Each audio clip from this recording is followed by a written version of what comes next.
It was just a prank. Daniel? My girlfriend of 8 years pulled what she thought was the absolute funniest prank at dinner last week. We were at this ridiculously upscale place with her usual crew. You know the type, always filming everything for social media content, treating every meal like a performance piece. The kind of women who order the most photogenic dish and then barely touch it. Mid-conversation about some influencer drama I couldn't care less about, she suddenly got completely theatrical, stood up slightly, raised her wine glass like she was making a toast, and announced loud enough for the nearby tables to turn and stare. "We're done!" Her eyes were absolutely sparkling with mischief, while her friends immediately whipped out their phones faster than gunslingers, already giggling behind their screens like schoolgirls. The anticipation was eliminating them. Then came the kicker, delivered with perfect comedic timing. Just kidding. The entire table erupted into pure, unbridled hysteria. They were clinking glasses, shrieking with that particular brand of performative laughter that sounds like broken glass, the works, like they'd just witnessed the greatest comedy bit of all time. I didn't laugh, not even a polite chuckle. I sat there in complete silence, watching her perform for her audience like some desperate actress auditioning for a role she'd never get. She was playing to the room instead of acknowledging the man who'd been with her through 8 years of absolutely everything. Christmas mornings when her family made snide comments about my background, her father's funeral when she fell apart, and I held her for 3 hours straight. The job losses, the career meltdowns, the family crises, those brutal red-eye flights to visit her sick grandmother in Phoenix. Every major moment of her adult life, I'd been there, rock solid, dependable as sunrise. But in that moment, I wasn't her partner of nearly a decade. I wasn't the man who remembered to pick up her prescriptions, who fixed the garbage disposal at 2 a.m. without complaining, who listened to her vent about work drama for hours. I was her punchline for the group chat later, a prop in her little performance piece. So I folded my napkin with deliberate precision, placed it next to my bread plate like I was setting down a weapon, pulled out my credit card, and left a crisp $100 bill underneath, more than enough to cover both our meals, the overpriced bottle of Merlot, and a generous tip for the server who didn't deserve to get stiffed because of this disaster. I stood up without any drama, no chair flipping, no theatrical exit of my own, just the kind of quiet dignity that comes from years of military service. She actually blinked in surprise and called after me, "Wait, honey, come on, it was just a joke. Don't be so sensitive." I walked past the bar, past the maitre d', who gave me that subtle, knowing nod that older men share when they recognize the exact moment another man's patience finally runs out. Outside felt completely different, like stepping into an alternate reality. Cool spring air carrying the scent of blooming trees and distant possibilities. I could still hear their artificial laughter echoing through the restaurant's heavy glass doors as they swung shut behind me. The sound followed me down the sidewalk like a bad memory. I didn't drive home right away. Couldn't bear the thought of sitting in traffic, stewing in my own thoughts. Instead, I walked through the city streets for hours, past closed boutiques and glowing 24-hour diners, where night shift workers grabbed coffee and tired parents fed restless toddlers. I walked until my dress shoes started rubbing blisters, and the burning sensation behind my eyes had completely faded into something colder, clearer. At some point around midnight, I caught my reflection in the darkened window of an antique shop. There I was at 57, graying at the temples but still solid, former military, former engineer, still paying all the bills without complaint, still fixing whatever broke, still showing up when promises were made. I stared at myself for a long moment and quietly muttered, "We're done," to my reflection, but unlike her theatrical performance, I wasn't joking, not even a little bit. When I finally made it back to our shared condo around 2 a.m., she was already in full damage control mode, sending text after text. "You're being way too dramatic. It was just a harmless joke. Seriously, everyone thought it was hilarious. Don't ruin the whole night over this." I didn't respond to a single message. Instead, I methodically packed one military-style duffel bag with absolute essentials, my father's vintage Omega watch that survived 3 wars, a manila envelope containing my discharge papers and all the financial documents she'd always told me were boring paperwork, and a framed photo of my daughter from my first marriage, taken at her college graduation. I left the apartment key on the granite counter next to the espresso machine, positioned it deliberately like evidence at a crime scene. No lengthy note explaining my feelings, no dramatic speech about betrayal and disrespect, just the key. Then I sat down at her expensive MacBook and systematically transferred my exact portion from our joint accounts. Not vindictively, not taking a penny more than what was legally mine, just practically and precisely. We had no marriage certificate, no legal binding documents, just a shared life that apparently could be completely undone with a smirk over $30 appetizers and pretentious wine pairings. Next came the digital purge. I deleted our shared Google Calendar with all our planned weekend trips and dinner reservations, removed my photos from our couple's Instagram account, eliminated every digital breadcrumb of our relationship from existence. I put my iPhone in airplane mode and drove across town to my buddy Marcus's place, a guy from my old unit who understood the value of going dark, left the phone in his kitchen drawer like it was radioactive. By the time the sun started rising over the city, I had completely vanished from her world. She woke up around 7:30 that morning, expecting her usual good morning text or at least a passive-aggressive emoji. Instead, she found absolute silence. The warm side of our king-sized bed was already cold, the bathroom counter cleared of my shaving kit and cologne bottles, the coffee maker sitting unused because I was always the one who remembered to set the timer. But what really made her pause, what caused that first flutter of genuine panic, was the apartment key placed so deliberately in the ceramic dish by the salt and pepper shakers we'd bought together in Italy 2 summers ago. She opened the Sub-Zero refrigerator out of pure muscle memory, looking for the meal prep containers I organized every Sunday, the labeled Tupperware with perfectly portioned leftovers, the grocery list I always kept magnetized to the door. Nothing. Just her expensive salad dressings, a half-empty bottle of rosé, and the organic almond milk she bought but never drank. Her first message came at 7:58 a.m., still casual, still assuming this was some kind of temporary sulking situation. "Where'd you go, Houdini? Forgot your keys this time? Coffee's getting cold." No response, no read receipt, nothing. By 9 a.m., her tone had shifted completely. "Okay, seriously, this isn't funny anymore. Call me back, now." She tried calling 3 times in rapid succession. All 3 calls went straight to voicemail immediately, that dead electronic sound that means the phone is either off or out of service.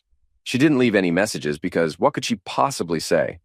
Desperation kicking in, she called my office next, reaching the polite receptionist I'd personally trained on customer service protocols during her first week. "I'm so sorry," the young woman said with genuine sympathy, "but Mr. Weston resigned yesterday. Effective immediately. He only left a forwarding address for HR to send final paperwork. No 2 weeks' notice, no transition period, no explanation to colleagues who'd worked with me for 6 years. When she finally worked up the courage to check our banking app around 11 a.m., she discovered something that made her stomach drop to the floor. My name had completely vanished from the joint account we'd shared for 5 years, my profile picture gone, the account label quietly reverted to her maiden name alone like I'd never existed. But here's the thing that really got to her. I'd taken only what was mathematically mine down to the penny, making the whole transaction look routine, businesslike, not vengeful. Just completely finished. By noon, she was frantically calling my old college friends, guys she'd barely tolerated during our relationship because they weren't refined enough for her social circle. The first one, Tommy, didn't answer, probably saw her name and hit decline. The second one, Jake, from my engineering program, claimed he hadn't heard from me in months. Complete lie. We'd grabbed beers just 3 nights earlier after I showed him the video of her restaurant performance that one of her friends had posted to their Instagram story. Jake didn't laugh either, just shook his head and said, "Man, you deserve better than that circus." By 2 p.m., she was pacing around our 2,000-square-foot condo like a caged animal, calling her remaining friends and trying to tell the story like it still had some kind of punchline, like she was still in control of the narrative. No, he just completely left, like vanished into thin air, didn't even leave a note. Who does that? Who just disappears like some kind of ghost? Her laugh was brittle, forced, cracking at the edges. Her voice broke completely on the second disappeared. That evening, in an act of pure desperation, she made the massive mistake of texting my daughter Emma. They'd never had any real bond. Too many years of passive-aggressive comments about "your real mom" and "we're not a blended family, we're just figuring things out as we go." Emma was 23, sharp as a tack, and had never bought into her stepmother's performative nonsense for even a second. "Hey, Emma, have you heard from your dad recently? Can you just tell him I'm really worried? This isn't like him." The reply came exactly 4 hours later, timed perfectly to maximize impact. He said to tell you the punchline landed perfectly. That single sentence hit like a physical blow. That's when she finally started crying. Not the cute, Instagram-worthy tears she sometimes produced during romantic movies, but the ugly, raw kind that comes from genuine terror. Not because she missed me yet. That particular realization was still weeks away. She was crying because the man she'd depended on financially, emotionally, socially had vanished with the kind of surgical precision that scared her to her core. Not messy, not vengeful, not dramatic like her restaurant performance. Just clinically, devastatingly final.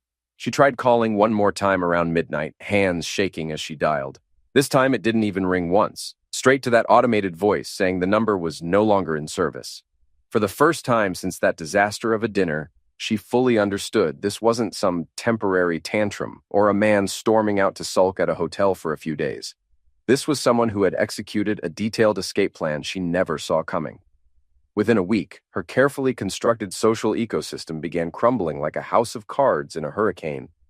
She posted her usual Sunday brunch photo from the same overpriced spot, same manufactured crew of influencer wannabes, but now there was a glaringly empty chair that she hadn't bothered to crop out of the shot. The absence was deafening. Her caption read, "Brunch cures everything. Girl tribe, no drama, just champagne." But everything about the image screamed the exact opposite. Two of her usual brunch companions were mysteriously absent. One was tagged but never reshared the post, and her best friend Allie, the same Allie who'd squealed, "Do it, say it like you mean it," while recording my public humiliation on her phone, looked completely off in the photo. Pale, hollow-eyed, like someone who'd just witnessed a car accident and couldn't stop replaying it in her mind. The first crack in her social armor was subtle but devastating. A PR collaboration with a mid-level cosmetics brand got canceled, citing scheduling conflicts and strategic realignment, except the same brand had no problem posting glossy campaign shots with other local influencers the very same week. Then came the real blow. Elira, the boutique that had been sending her free designer handbags every quarter for 2 years, quietly terminated their brand ambassador partnership. No dramatic announcement, no explanation, just radio silence. The free products stopped arriving, the exclusive discount codes expired, and her DMs went unanswered. She convinced herself it was all coincidental. Algorithm changes, market fluctuations, anything except the slowly dawning realization that I had been quietly holding up more of her social scaffolding than she'd ever imagined. The fancy restaurant where they always got the best table? The owner owed me a favor from when I'd redesigned his kitchen workflow system for free. The photographer who shot all their girl power content sessions? I'd been covering his website hosting and domain registration for 3 years without ever mentioning it. The wine bar she loved to name drop? My buddy from the service industry had hooked up her loyalty rewards program as a personal favor to me. One by one, these invisible supports started disappearing. Reservation systems couldn't find her accounts. Photographers were suddenly booked solid for months. Even the boutique coffee shop where she held her informal business meetings started acting like they'd never seen her before. Her carefully curated world was quietly being dismantled from the inside out. Late one night, around 2 a.m., with a glass of expensive wine that was supposed to make her feel sophisticated, she started her descent into full-blown digital stalking mode. She began obsessively searching for any trace of my online presence, swiping through her camera roll like some kind of forensic investigator looking for clues she'd missed. Not for nostalgia. She didn't do nostalgia. It wasn't on brand. She was hunting for proof I still existed somewhere in the digital universe. Instagram showed nothing. My personal account? Gone. The backup account I used for following car restoration groups vanished. Facebook completely deactivated. LinkedIn profile didn't just show as inactive. It was like it had never existed in the first place. She even went down the rabbit hole of searching Reddit, scrolling through automotive subreddits and woodworking forums I used to browse, looking for usernames that seemed familiar. Absolutely nothing. No comments, no posts, no digital fingerprints whatsoever. What really unnerved her was realizing I'd always been what she mockingly called a digital minimalist, but now it seemed less like a quirky personality trait and more like someone who'd been methodically preparing to disappear completely. Like a person planning to go into witness protection. Around 3 a.m., she started messaging people from my past like some desperate private investigator. Former coworkers who barely knew her, old neighbors from our previous apartment, Even the bartender at Murphy's Irish pub, where I used to grab a Guinness twice a month and watch whatever game was on. Most didn't respond at all, probably assuming she was drunk texting. The few who did reply gave variations of the same infuriating answer. Haven't seen him in a while, thought you guys were still together. Friday morning, running on 3 hours of sleep and pure anxiety, she finally swallowed her pride and called my cousin Jason. They'd never been close. Hell, she'd publicly mocked him once at a family barbecue for driving a manual transmission Honda Civic, saying it reeked of 2008 energy, loud enough for everyone to hear. But Jason was family, and family meant information. "Has Daniel been in touch with you recently?" she asked, forcing her voice to sound light and casual instead of desperate and slightly unhinged. Jason hesitated for what felt like an eternity. "Why are you asking? He left after some stupid argument," she lied smoothly. "I just want to make sure he's okay, you know? Make sure he's not doing anything reckless." Another long pause that made her palms sweat. "He's fine," Jason finally said, and something in his tone made her stomach clench. "Better than I've seen him in years, actually." Her world tilted slightly. "So you have seen him? Recently?" Look, he didn't want me to say anything to anybody, but yeah, I ran into him briefly at a sustainability conference in Denver last month. He was working under a different name. His middle name, different last name. Said he was doing consulting work now. Very low-profile stuff, that's all I know. What name was he using? The question came out more desperate than she intended. Jason's voice dropped to almost a whisper. "You didn't hear this from me, but Daniel Thomas became Thomas D. Westman. That's all I'm saying. Don't call me about this again." And he hung up. She immediately opened a new browser tab and started searching every possible combination. Thomas Westman, Thomas D. Westman, T.D. Westman, Daniel Thomas Westman, property records, business registrations, professional licensing boards, conference attendee lists. The search consumed her entire weekend. The only concrete result was a blurry photograph buried deep in a state government website, some sustainability expo with a list of guest panelists. There was a man in an expensive dark suit, photographed from behind, engaged in what looked like an intense conversation with a state senator. The body language looked familiar, the way he held his shoulders, the confident stance, but she couldn't be completely certain. She reverse searched the image dozens of times. No matches anywhere. The caption underneath simply read, "Thomas D. Westman, Independent Sustainability Consultant." She cross-referenced that name with LLC filings, bankruptcy records, property registrations, professional board minutes, anything that might give her a lead. Nothing matched. No digital footprints, no careless mistakes, no paper trail whatsoever. It was like he'd hired a team of professionals to scrub his existence clean. Every time she'd previously mocked him for printing hard copies of financial documents instead of going paperless, every time she'd rolled her eyes at his boomer energy habit of writing down passwords in a physical notebook instead of using browser autosave, every careful backup system he maintained, she finally understood none of it was habit. It was all preparation, insulation, insurance against exactly this kind of digital manhunt. While she was hunched over her laptop at 4 a.m., aimlessly clicking through search results and social media posts with rising panic, I was sitting in a sleek, minimalist apartment on the other side of the world, sipping fresh coffee and reading the financial section. I'd shaved the beard she used to say made me look like an unemployed lumberjack, but not the hot kind. I bought 3 crisp, tailored dress shirts, no plaid in sight, from a boutique downtown, 2 pairs of polished leather shoes, a charcoal wool coat that made me look like I belonged in a boardroom, not on a couch. My first major investment, under my real name, Daniel Thomas Weston, was acquiring 15% equity in a logistics software firm I'd discreetly advised 2 years prior.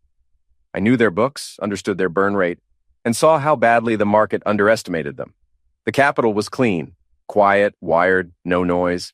My second move was even more left field, a last-mile routing company that catered to niche vendors in sectors she never even noticed. All the contracts ran through a trust she didn't know existed, in a state she never visited, managed by a lawyer she once mocked as dry toast in boat shoes. My new apartment, short-term lease, intentionally spare, purposefully untraceable, had only 3 items on my desk: a sleek fountain pen, a black moleskin notebook, and a single folded photo. It was a snapshot of her laughing, taken on my phone before everything fell apart. I didn't keep it out of longing or nostalgia. I kept it like a veteran keeps a bullet casing, proof of what tried to take me out and failed. Now and then, when life felt a little too peaceful, I'd unfold the photo, not to feel the hurt, but to remember the precision of my choice. I didn't replay the pain, just the moment I made a clean cut. Her last words at that dinner still echoed, "We're done." Then that forced laugh. Just kidding. But I wasn't joking.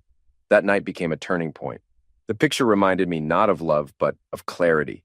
I started running half marathons, cycling, reading nonfiction. I slept 7 hours a night, woke up early by choice. I left no digital traces. Anonymity was intentional. Every deal, every meeting where someone thought I was a man who had always been this put together. It wasn't revenge. It was a foundation. A life that couldn't be mocked away. Then came the image that changed everything. A blurry Instagram story from a gala. Just a passing shot of the reception line. But there I was, behind a city councilwoman. Charcoal suit, no tie, pocket square, my hair shorter, posture solid. The frame was only seconds, but someone paused it, zoomed in, and shared it. "Is this Daniel?" Lit up 3 group chats. She stared at her screen, thumb frozen. Not scrolling, just stuck. The man in that photo didn't look broken or adrift. He looked like he'd stepped out of her orbit completely. The way I stood said it all, not smug, not spiteful, just absent. Beyond her reach, beyond her narrative. Weeks later, at a high-end restaurant called Bella Croix, she was making small talk with the few friends she still had when a waiter silently placed a cream envelope in front of her. Inside were 3 sheets and a receipt. The first was a notarized hotel record, names, dates, charges. Room service for 2, a night she claimed to have crashed at Ali's after drinking too much wine. The second was a concierge's signed note, spa treatments and car service booked under Miss A. The third was grainy but clear security footage, 2 figures kissing at valet. Her and Ali. A handwritten note slipped out. "I didn't know he'd find out. I swear I didn't know he kept records." Allie's handwriting. Her fork dropped. The table went silent. She looked across at Allie and whispered, "You." Allie went ghost white and fled. The others froze, not out of loyalty, but fear. Fear of the quiet force that had just upended their hierarchy. But there was one more page. Property transfer papers. Daniel T. Weston now legally owned Allie's coveted loft. Not a lease, a full purchase. Scrawled beneath in block letters, disposable. "That's how you saw me. Now you get it." No shouting, no screenshots, no angry texts, just action.